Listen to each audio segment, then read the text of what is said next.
Que se passe-t-il lorsque les familles se marient entre elles pendant de nombreuses générations? Les résultats peuvent être tragiques et troublants. Tout au long de l'histoire, la consanguinité a entraîné des défis physiques et psychologiques, en particulier parmi la royauté et les clans isolés. Ces récits révèlent un aspect sombre de la loyauté familiale, où la quête de pouvoir et de pureté a causé de graves dommages. À mesure que ces lignées persistaient, elles ont involontairement causé des problèmes génétiques qui ont affecté de nombreuses générations. L'impact était souvent bien pire que ce que quiconque avait anticipé. Numéro 16, la famille Colt, un héritage d'horreur et de consanguinité. Que se passerait-il si les secrets les plus sombres d'une famille étaient plis cachés derrière des portes closes pendant des décennies? La famille Colt se distingue comme l'un des exemples les plus troublants d'abus et de consanguinité dans l'histoire récente. Leur véritable nom reste confidentiel, les tribunaux de Nouvelle-Galles du Sud utilisant Colt pour protéger les victimes, en particulier les enfants. L'affaire a été révélée pour la première fois en 2010, après que les autorités aient reçu des rapports concernant des enfants vivant dans une négligence extrême et l'isolement. En 2012, 12 jeunes ont été retirés d'une propriété délabrée à Buat, en Nouvelle-Galles du Sud. Des adultes ont été accusés de négliger des besoins fondamentaux tels que l'éducation, l'hygiène et la nutrition. Les enquêteurs ont découvert des vérités sombres. De nombreux enfants présentaient des problèmes de développement, certains montrant des caractéristiques faciales inhabituelles liées à la consanguinité. Des tests ADN ont confirmé que beaucoup étaient issus de relations incestueuses au sein de la famille. Certains étaient également victimes d'abus sexuels par des proches.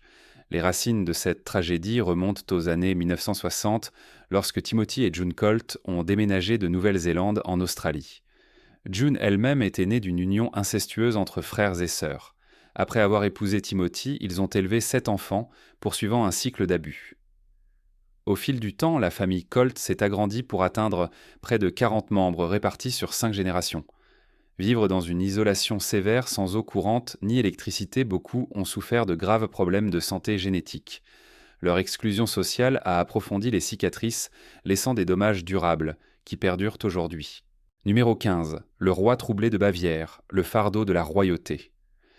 Pendant des siècles, les monarques européens ont été soumis à une pression énorme pour se marier au sein de leurs cercles aristocratiques. Cela signifiait souvent épouser des proches, ce qui a conduit à des arbres généalogiques complexes truffés de troubles héréditaires. Une telle dynastie était la maison allemande de Wittelsbach, souverain de certaines parties de l'Allemagne.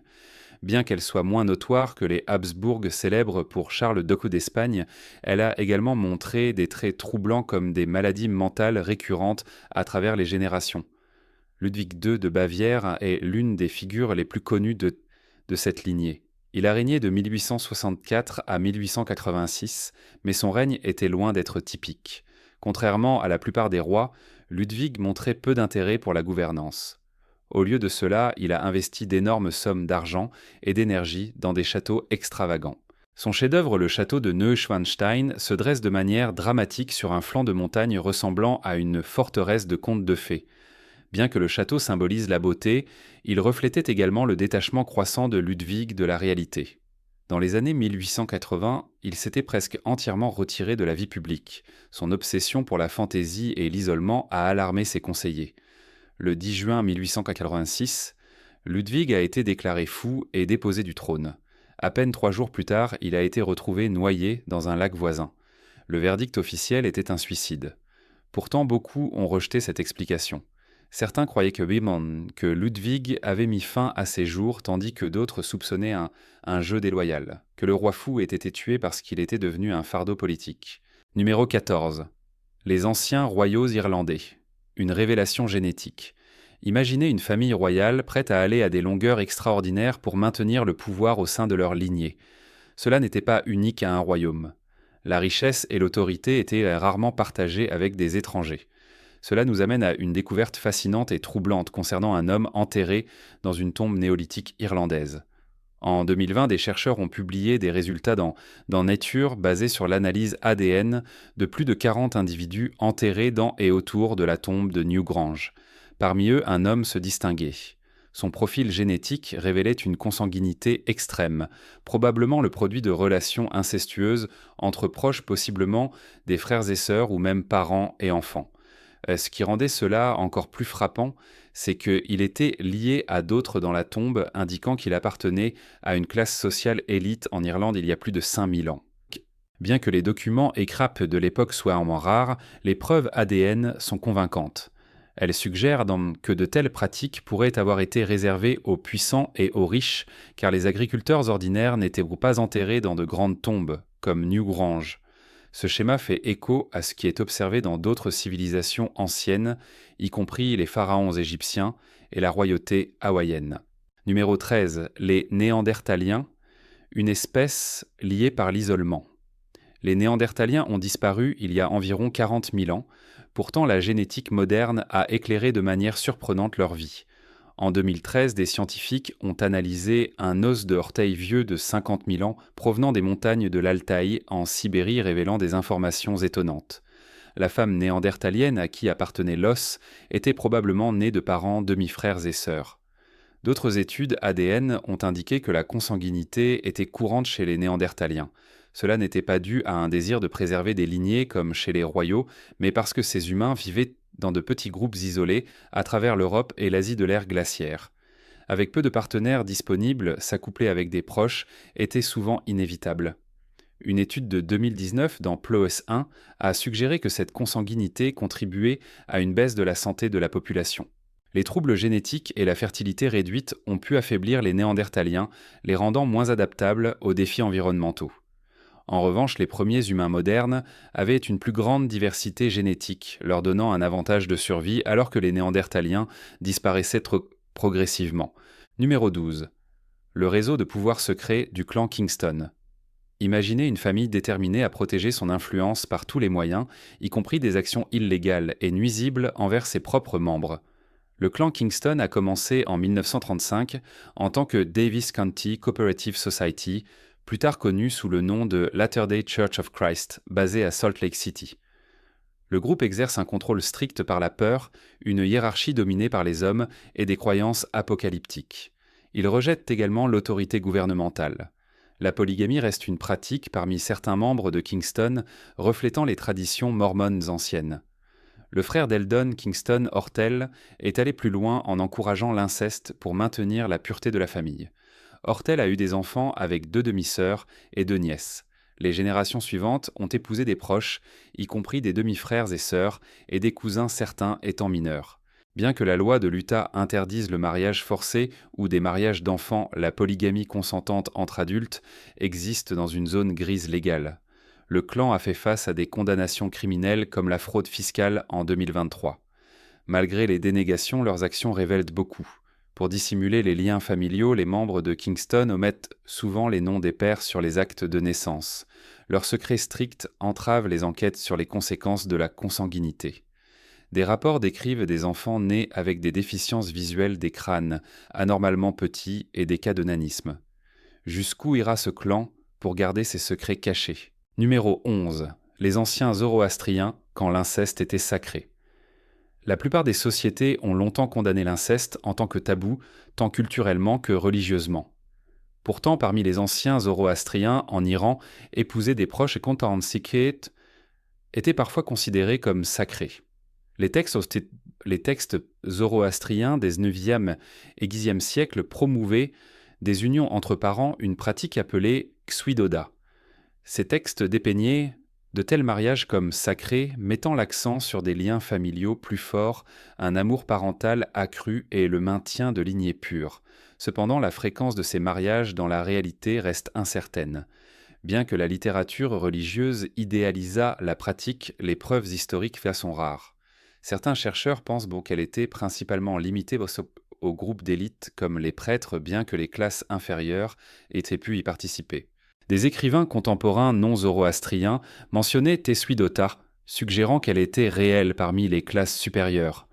Des contes folkloriques de la région racontent également des histoires de mariage entre proches, montrant que cette croyance était profondément enracinée culturellement. Une étude publiée dans Community Genetics a révélé que les contes impliquant des mariages consanguins étaient plus fréquents que les cas historiques documentés, impliquant que ces unions pourraient avoir été moins courantes que les textes ne le suggéraient. Aujourd'hui, l'Iran est principalement musulman et l'islam interdit généralement la plupart des relations incestueuses. Cependant, les mariages entre cousins restent culturellement acceptés, dans certaines communautés reflétant peut-être des échos lointains des idées anciennes zoroastriennes sur la famille et la lignée. Numéro 10. La communauté isolée d'Allentown, isolement, consanguinité et endurance, cachée profondément dans les montagnes. Adirondack de New York, la petite colonie d'Allentown, également appelée The Hollow, est restée coupée du monde pendant plus de 2 siècles. La population se compose principalement des familles Allen et Catherine, qui dépendent de l'agriculture de subsistance et de la chasse pour survivre. Sans aucune protection policière ou incendie, leur mode de vie autonome les a maintenus détachés de la société moderne. Cependant, cet isolement a encouragé les mariages entre proches au sein de la communauté. L'isolement s'est aggravé après qu'un barrage a inondé la vallée de Sacandaga, coupant encore plus les liens avec le monde extérieur. Bien que de nombreux résidents soient en partie à la recherche de meilleures opportunités, les Allen et Catherine sont restés sur les terres que leurs ancêtres avaient colonisées. La Grande Dépression a intensifié les difficultés lorsque les usines locales ont fermé, approfondissant leur solitude. Pendant cette période, des rumeurs ont commencé à circuler dans les villes voisines au sujet d'abus et d'inceste. Les tensions ont augmenté jusqu'à ce que la communauté érige un mur ressemblant à une forteresse médiévale autour de leur maison. Dans les années 1970 et 1980, des travailleurs sociaux ont eu accès et ont trouvé des familles vivant dans des maisons avec des sols en terre et sans installation de base, comme le chauffage ou l'eau courante. Des foyers étaient utilisés pour se réchauffer, donnant l'impression que les résidents étaient beaux piégés dans une existence primitive. Un professeur d'anthropologie a été invité à étudier cette culture isolée. La recherche a mis en lumière les luttes des résidents, en particulier leur réticence à accepter l'aide extérieure. Progressivement, les travailleurs sociaux ont aidé à améliorer les maisons avec de l'isolation et ont introduit des commodités modernes. En ce qui concerne les rumeurs d'inceste, les membres de la communauté ont nié tout acte répréhensible, mais ont admis que presque tout le monde était lié compte tenu des quelques familles fondatrices. Cela a inévitablement conduit à la consanguinité et à de graves problèmes de santé. Malgré l'adversité, les habitants d'Allentown ont montré une résilience extraordinaire. Leur histoire souligne à quel point la diversité génétique et les connexions extérieures sont vitales pour le bien-être de toute communauté. Numéro 9. La communauté FLDS de Short Creek, génération de risques génétiques. Dans l'enclave isolée de Short Creek, les membres de l'Église fondamentaliste de Jésus-Christ des Saints, des derniers jours FLDS, révèlent-ils les dangers d'une consanguinité prolongée. La polygamie et les grandes familles sont centrales à leur mode de vie, considérés comme essentiels à la survie. Cependant, les conséquences de ces coutumes sont devenues de plus en plus évidentes. En 1990, le neurologue pédiatrique Theodore Tarby a examiné un garçon local présentant des caractéristiques physiques inhabituelles et des retards de développement. Après des tests approfondis, Tarby a diagnostiqué une déficience en fumarase, un trouble génétique rare perturbant la production d'énergie dans les cellules. Ce trouble cause de graves problèmes, notamment des crises et une croissance cérébrale altérée. Faith Bistline, un ancien membre de la FLDS, a décrit avoir pris soin de 5 cousins atteints de cette condition. Seul un des 5 pouvait marcher, et tous nécessitaient des soins spécialisés tels que des tubes de nourrissage. Initialement considérés comme une condition rare, des recherches ultérieures ont trouvé 8 cas supplémentaires au sein de Short Creek, révélant les conséquences de génétique, de l'isolement et de la structure soudée de la communauté. Il est rapidement devenu clair que ce n'était pas une anomalie isolée. Le nombre limité de partenaires de mariage combiné à des hommes prenant plusieurs épouses a conduit à un rétrécissement du pool génétique. Ce goulot d'étranglement génétique a soulevé des inquiétudes quant à la santé à long terme de la communauté, certains doutant de sa viabilité future. Au-delà de la déficience en fumarase, la FLDS signale des taux plus élevés de malformations cardiaques congénitales et de certains types de nanisme. L'isolement de la communauté, associé à une forte culture d'autonomie et de méfiance envers les étrangers, décourage de nombreux membres de chercher des soins médicaux. Récemment, certains ont commencé à poursuivre des soins de santé augmentant la sensibilisation aux tests génétiques et à l'éducation. Bien que la résistance persiste, des progrès sont lentement en cours. La situation de Short Creek se dresse comme un avertissement soulignant l'importance de la variété génétique pour la santé et la longévité, tout en équilibrant la préservation culturelle. Numéro 8. La lignée de Cléopâtre, royauté et consanguinité. Cléopâtre VII, dernière reine d'Égypte, est souvent rappelée pour sa beauté captivante, mais les archives historiques suggèrent qu'elle n'était peut-être pas aussi frappante que la légende le dépeint. Néanmoins, son intelligence et son charisme en ont fait une figure redoutable. Elle a captivé Jules César et Marc-Antoine, garantissant sa place dans l'histoire. Pourtant, des questions persistent quant à savoir si sa famille a souffert d'une consanguinité de longue date. La dynastie ptolémaïque, qui a régné sur l'Égypte de 305 à 30 avant J.C., était déterminée à conserver le pouvoir au sein de leur lignée. Cela a entraîné des mariages fréquents entre proches. Typiquement, une personne a 16 arrière-arrière-grands-parents, mais Cléopâtre aurait eu seulement 6, reflétant une consanguinité extrême qui s'étendait même à sa propre vie. Elle a épousé 2 frères, Ptolémée XIII et Ptolémée XIV. Les chercheurs spéculent que des troubles thyroïdiens héréditaires causés par des générations d'intermariage pourraient expliquer l'obésité répandue dans la famille ptolémaïque plutôt que simplement une indulgence. Les généalogies anciennes, en particulier pour les dirigeants égyptiens, sont souvent peu fiables. De nombreux rois avaient plusieurs épouses et de nombreux enfants, rendant l'ampleur de la consanguinité difficile à vérifier. Malgré l'histoire de sa famille, Cléopâtre elle-même ne présentait aucun défaut génétique évident. Elle a régné pendant 21 ans et a eu 4 enfants issus de dirigeants étrangers, pas de membres de la famille. Cela suggère que malgré des siècles de mariage entre proches, le pool génétique ptolémaïque pourrait avoir été plus diversifié que ce que l'on croit communément. Numéro 7. La noblesse, Inca pouvoir et mariage, entre proches. Au sein de l'ancien empire Inca, la succession était idéalement basée sur le mérite plutôt que sur l'ordre de naissance. Cependant, au fil du temps, la famille régnante a donné la priorité au maintien du pouvoir strictement au sein de leur lignée.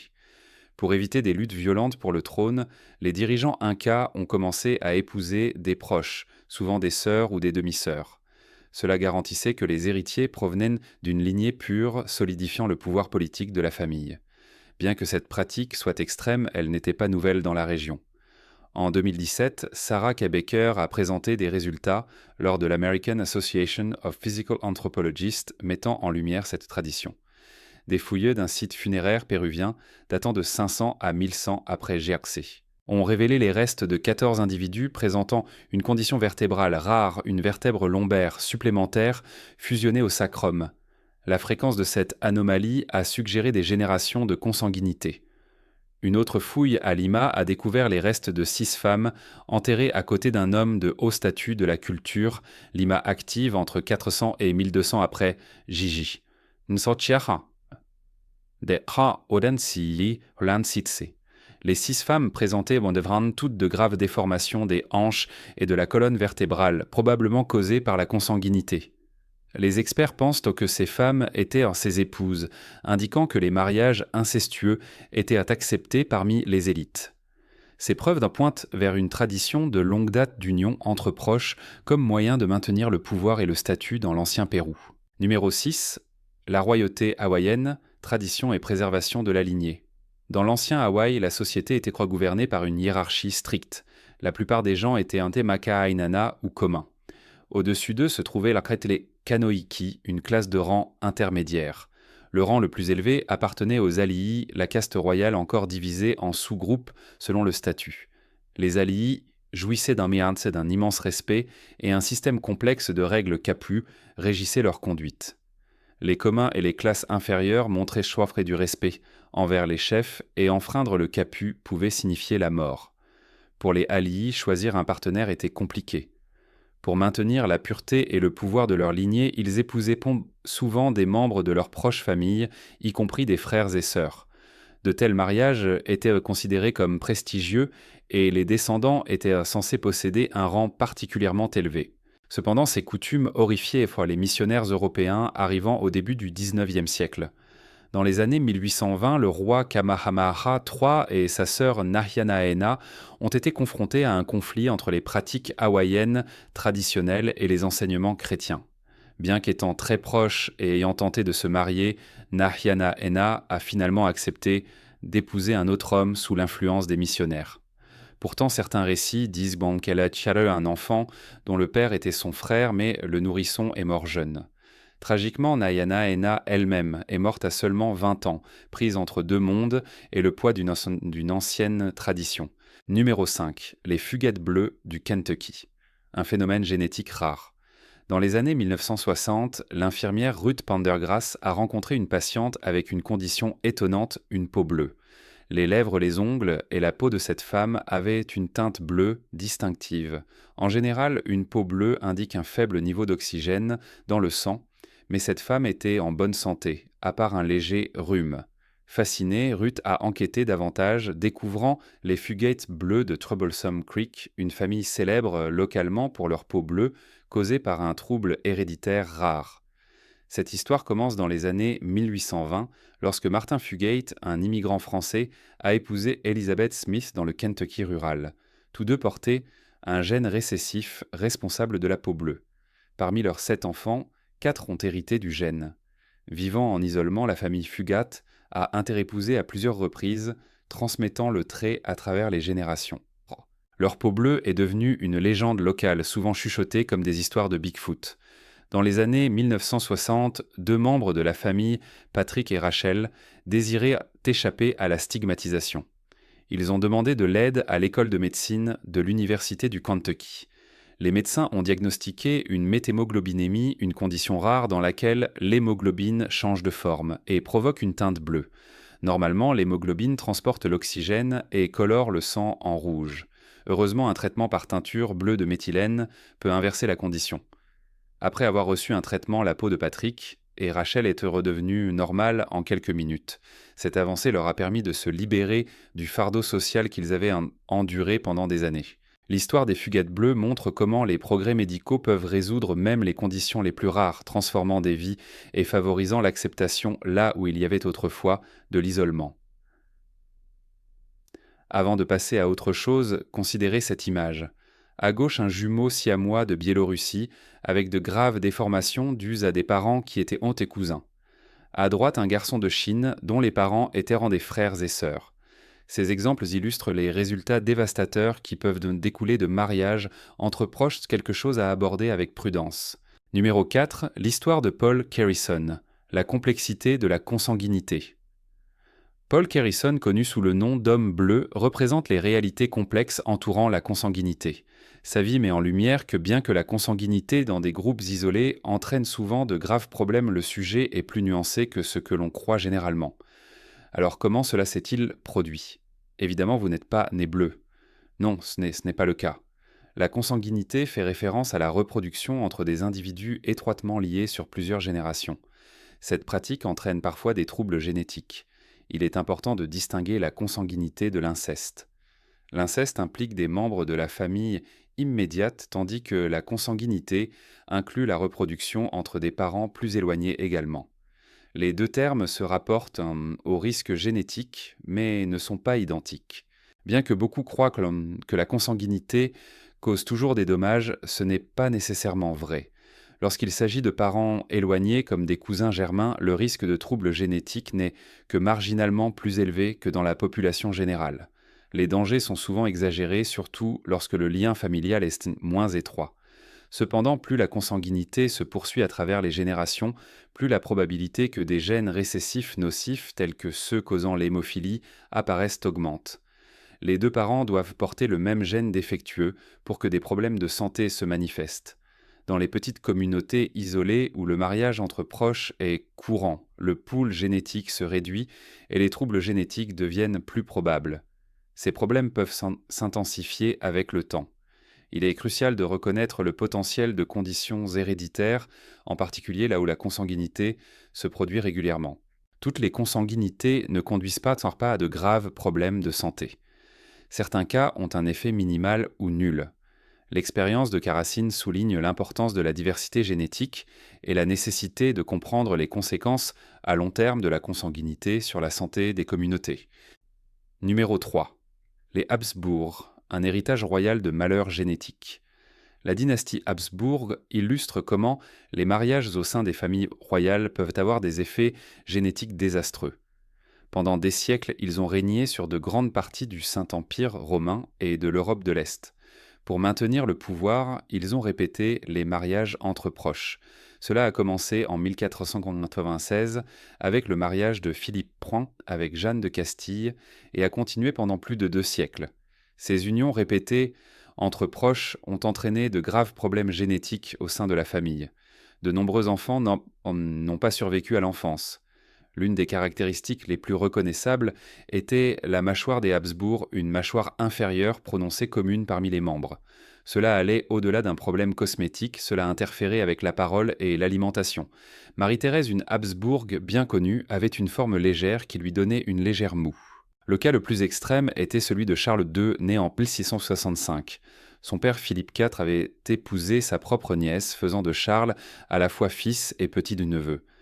Charles souffrait d'une mâchoire très proéminente qui laissait sa bouche constamment ouverte, provoquant des bavements.